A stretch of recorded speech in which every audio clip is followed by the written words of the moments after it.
Hello and welcome on 360 Sport on Trust TV. Adeni Aji Shafe. Well, the battle will be on right now over there in Bissau.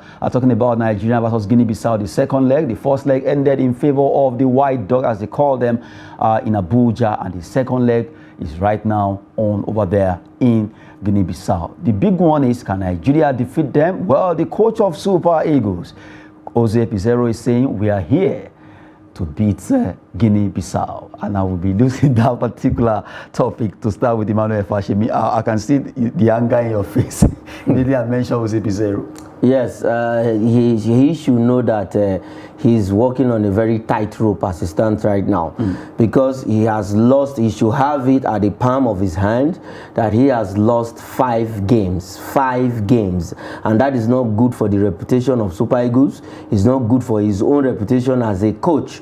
If it's good for his own reputation, but for the Super Eagles as a team, it's not good for them. Now, in this particular game, he needs to get the maximum points and go back to the top of Group A, because right now Guinea-Bissau are topping the group after they defeated us here in Abuja. So he should also go back there, get the revenge, because he was talking tough after that day, on Friday, that they created a lot of chances. They would have scored 1, 2, 3. You know the way he speaks, 1, 2, 3. Now I expect him to go there and score 1, 2, 3.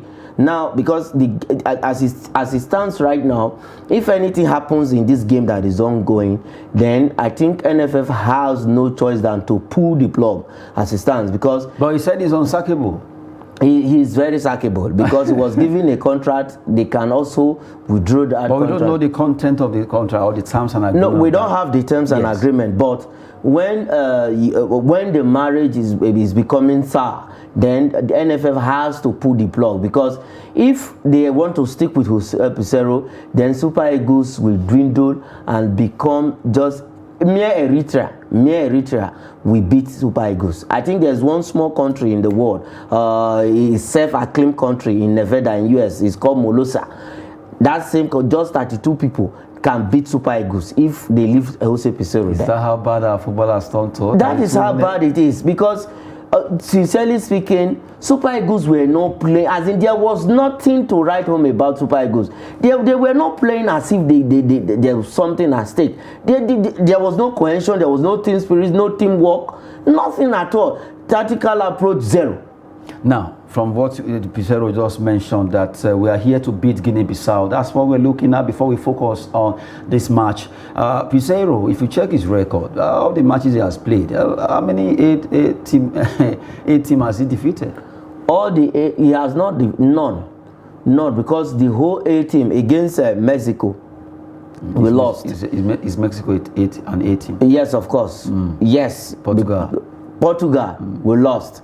Algeria, we lost. Ecuador, we lost. Now, Guinea-Bissau is not an A team. We have lost. That is 5. Five losses. So if we now play the likes of Senegal, Cameroon, Cote d'Ivoire, Morocco, Tunisia, South Africa, that means, yes, we can also put South Africa there. That means we will get the beating of our lives. So what are we saying? If Jose Pizarro is, look at Venezuela, a man that went to coach Venezuela, and even in the when he coached Venezuela before they appointed him, 7 straight losses with Venezuela, and then they sacked him. Immediately they sacked him. Super Eagles Picnic and his board member now went to pick a man that was sacked because of bad performances, poor performances for a national side, and they brought him to come and gamble with the Super Eagles. No, our administrators need to wake up. They should go for top. Okay, look, we have our own indigenous coaches who can do it. The likes of Emmanuel Amunike is there. We still have some success, despite the whole issue he has with FIFA and whatever. I think that issue is. I think it will be over very soon. Somebody actually suggested that maybe they should make Sunday Olise the technical director, Emmanuel Amunike as the chief coach and assistant, maybe Siasia and all that. And although we have a lot of Nigerians abroad are also coaching, they have. If we're talking about exposure, they have. We have Chelsea. Okay, we have Chelsea could appoint what's his name now, Ibrahim or thereabout, that coach who's saying thereabout as their under 18 coach. Chelsea. What of we have Mike Emenalo? Mike Emenalo. Let's even. I don't know, but I don't see Mike Emenalo. The body language of Emenalo might not want to come to Nigeria to do. So seriously, I remember when they mentioned Sheyi Olofijano to come as technical director, he rejected that particular offer. And I remember NFF saying, well, he didn't want to come. They wanted him to come and take over. He said, no, he doesn't want, because these are guys that know that they don't want any trouble. Looking at the current crop of players and the way Super Eagles are being run and everything, they don't want to put their names in that particular, that they don't want any stain in their own CV, so they are careful not to come. But really, look at Finidi George and Ikeshurumu, issue of not being paid, issue of being rotated and all rotational, whatever in Super Eagles. I don't know when that one starts. Also, it's part of it. And you know why is spelling doom now? You don't sack a coach who has already built a synergy and understanding around the players. Just few days to this particular few days to this particular fixture, you are sacking the goalkeeper coach. You're sacking. They said they didn't sack. They said they are rotating, whatever they call it. And we saw the rotation now. Abdallah and now the rotation has spelled doom for us. Now you don't do that. Is unheard of, because Ikeshurumu already understands this player, already understands the goalkeepers that are coming in. The assistant coaches that are there already knows the player, they know their strength. Now you are bringing somebody who, I can take, some of these coaches don't even know the pedigree of these players.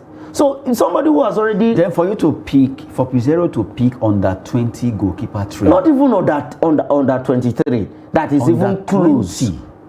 For Super Eagles, it's actually that's the person he wants to work with, and NFF actually agreed with that. Agreed, and they clapped hand for this. Jose Pizarro is taking us down to the mud. If they don't sack this man, sincerely speaking, Super Eagles will just be an honorary team that even if we gather players from our organization here, we will beat Super Eagles. Now, looking at the focus now, 2023 AFCON qualifier, Guinea-Bissau versus Nigeria, that match is on. And from the feelers we are getting, well, Eagles are trying to see how they can up their game. But really, do you think we can win this match? Well, we can win this match with the right attitude. If we have the right attitude, the right mindset, and then the commitment is there, and then play as a team, share, we stand together in bad times and in good times, then we can get something good out of it. The coach has been talking tough, even when they came down. But I don't want to believe in that talking. Go there and do the business. I don't even want him to talk. Let them just play their game and win. Not to talk. Now, what he needs to do in this game, they shouldn't just beat Guinea-Bissau by 1 goal. They should count at least 3 goals and say, okay, them. Yes, to tell them. We did that against Central African Republic. Yes, they can actually do that. Now, with this game that is going on right now, the players need to, they need to commit themselves to it.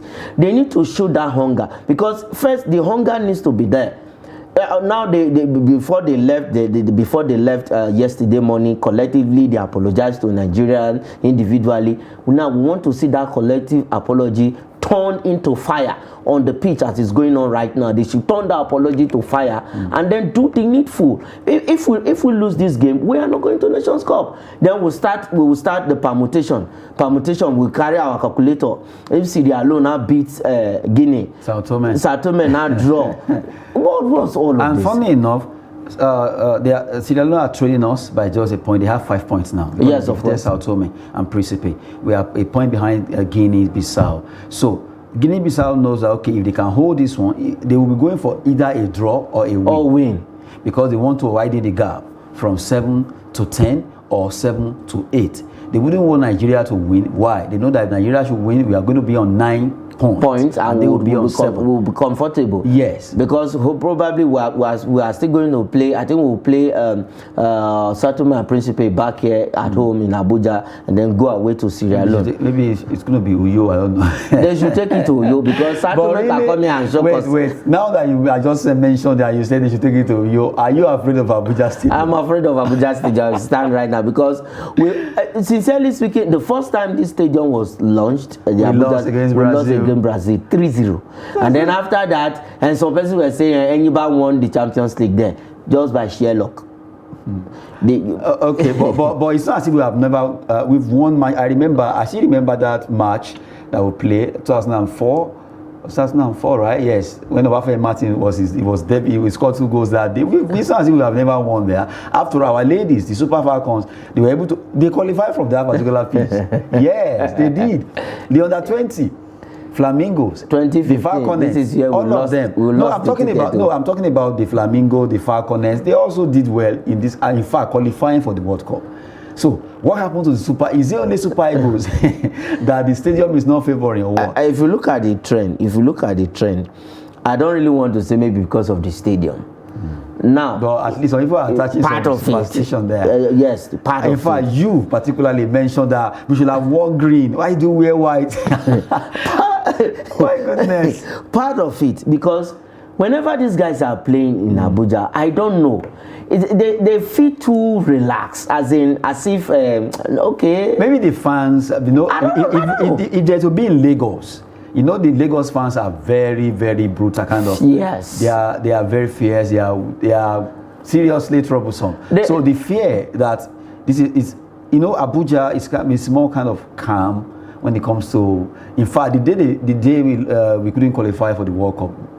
What happened on that pitch that day, I'm sure if they should trace people that brought that idea, it will will not be Abuja fans. There will be persons who came from other places. Lagos, Port Harcourt, and if you watch the game Friday, I know about 2 persons outside, maybe media personnel, just an honorary fan who travel all the way from Lagos down to this place because of this particular, and look at the result they are taking back. So it's not done. They need to beat Guinea-Bissau right as this match is going on. They should be scoring goals like 5 if they really want to rewrite the wrong and want us to start clapping for them back home. But I believe they can win this game. I just have that faith that Eagles will prove us until after 90 minutes before I will have wrong and play right. Yeah, until after 90 minutes before I will make any comment. We've been talking about Nigeria versus Guinea-Bissau. They call them the White Dogs. They are playing against Super Eagles over there in Guinea-Bissau. A big one. Their coach is already talking that they will beat us again. After all, they defeated us in Abuja. Well, for Pizarro, he said we are here to win.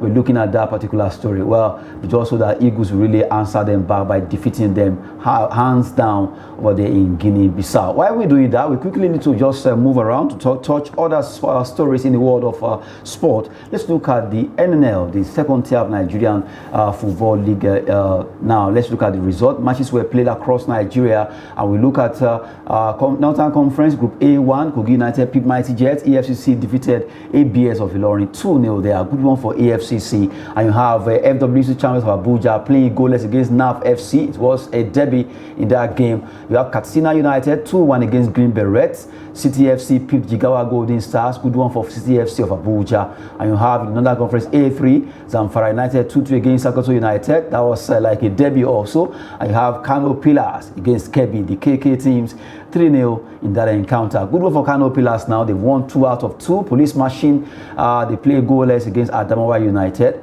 DMD 1. Ubidata Stars 0 in the Northern Conference. Those are the results in the northern side of Nigeria in the NNL. Now let's look at the Southern Conference Group B1. Hensal FC lost at home against Warri Wolves 2-1. It ended, while FC won Rocket. The Rocket was tough enough against Bandresa. Nearly it ended. One of the most organized team in the NNL. Talking about Bandresa FC, just like Remo Stars in the MPFL. Rovers United from Cross River, they peeped Go Round FC, who couldn't go round enough to win that game. They lost outrightly to Rovers FC. Ijebu United, they were united not against Gateway. When you have Gateway team losing against Ijebu United from the same state, it's a derby anyway from the Southern Conference B2. Ijebu versus Gateway. Sporting Lagos lost against Crown FC of Ogbomoso there, a big one. Abeokuta Stormer, the Storm defeated the Ikorodu City by 2-0. FC Ebede 0 against Madiba FC, the team that actually have the name of South African legend. There. Edel FC 1, Sinosho 1. You have Ibom Youth. They were not youthful enough. They lost against Atlant FC with their experience there. Giant Brailers, despite being so giant, they actually play goalless against Abia Comets in those games.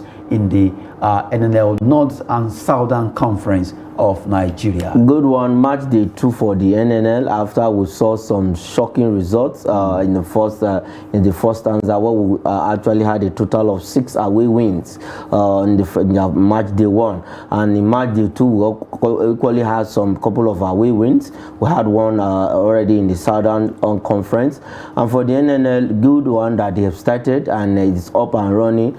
That is where we say when we have the top league is doing well, then we also have the junior league also doing.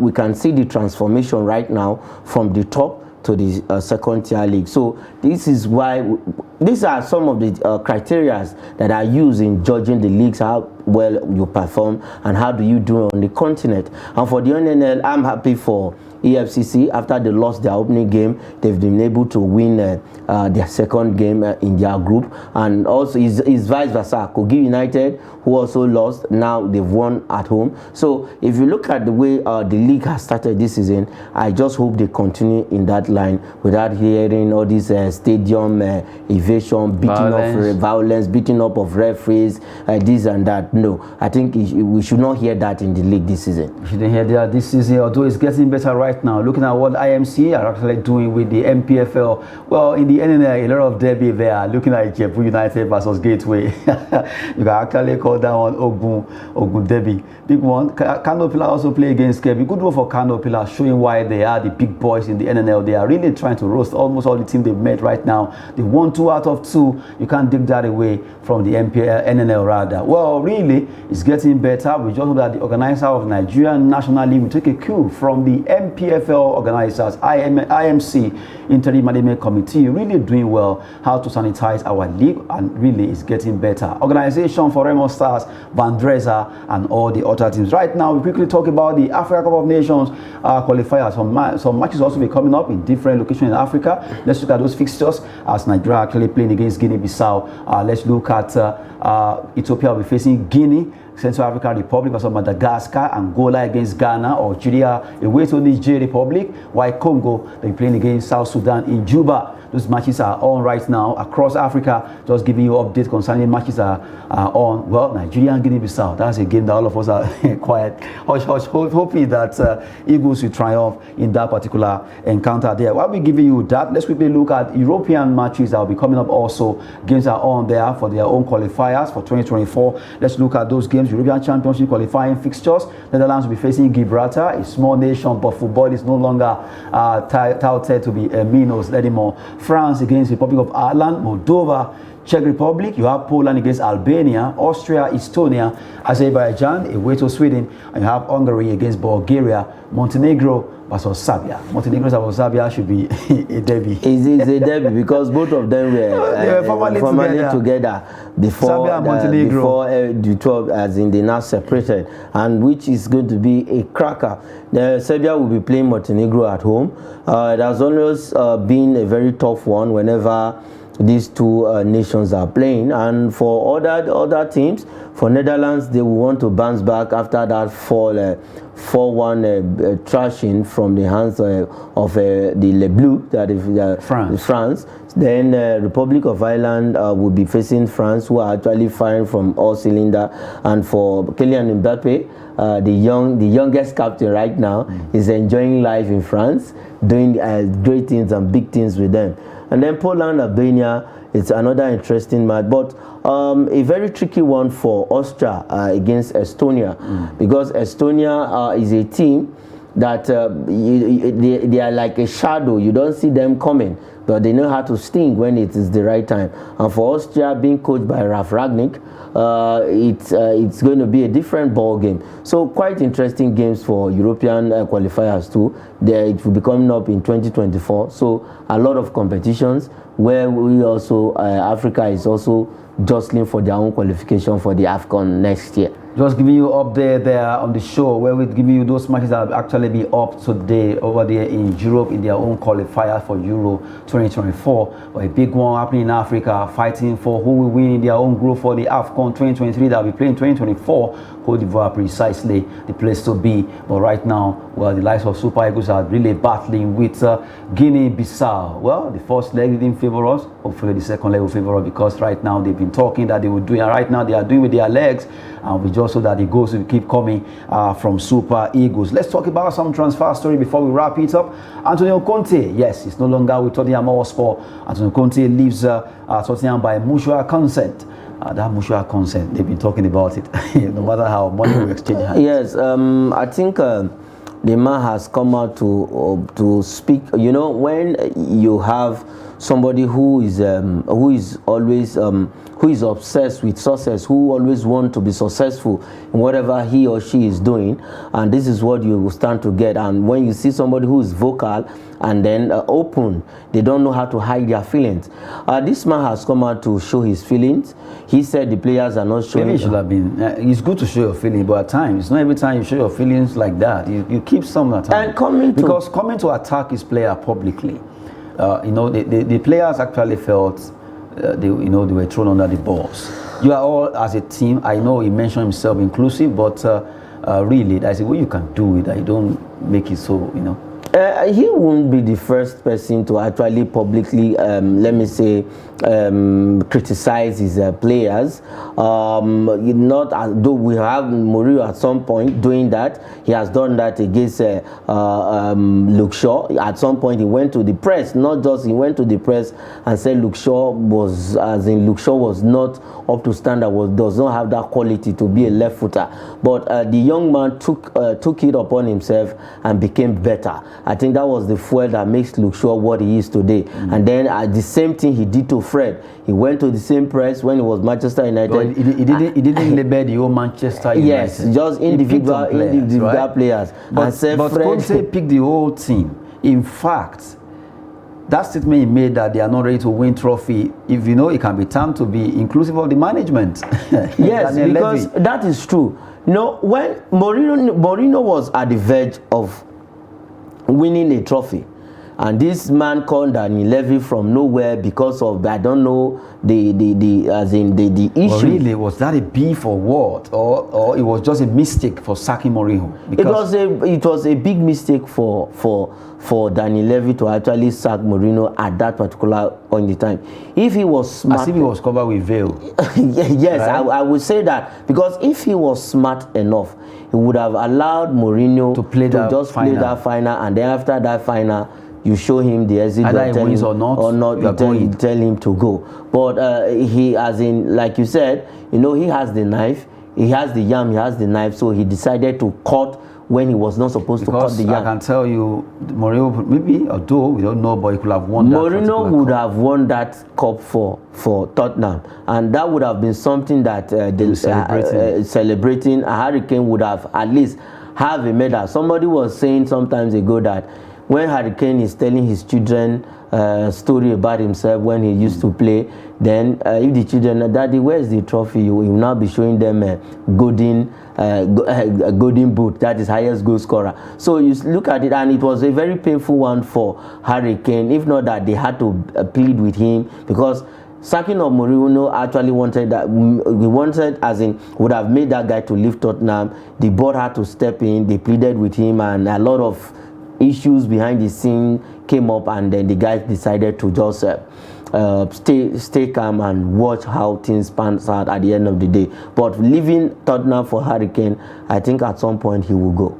Well, from the way it is right now, Conte is no longer with them. They have Stellini and also Ryan Mason taking over the affairs of Tottenham Hotspur to the end of the season, and let's see what they'll be doing. Well, that's the business of being a coach. You are hired and you're also fired or hired. But right now, let's talk about Nigerian talisman over there in Napoli. His name is Victor Osimhen. Chelsea are ready. They are willing to pay £100 million for Nigerian striker Victor Osimhen. the Blues are ready to cover this money. The thing is, what's the big deal in playing in English Premier League? They say the most glamorous league in the world, the most watched, the most watched league in the world.